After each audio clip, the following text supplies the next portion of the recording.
এই যে আমি এখানে পাতাকপি ভাজি করব চিংড়ি মাছ দিয়ে দিলাম। এবার একটু ভেজে নেব। এই যে এখন হচ্ছে একটু আদা দিয়ে দেব,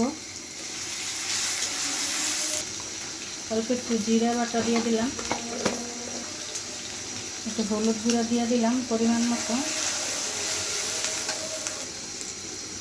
স্বাদ মতো লবণ দিয়ে দিলাম, একটু কাঁচামরিচ দিয়ে দিলাম।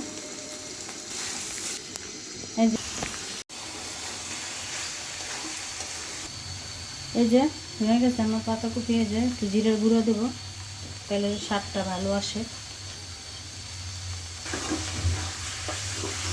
এই যে এখন আমি নাড়াচাড়া করে হচ্ছে এর সাথে মিক্স করে বাটিতে আমি ঢেলে ফেলবো। এই যে আমি বাটিতে ঢেলে ফেলবো।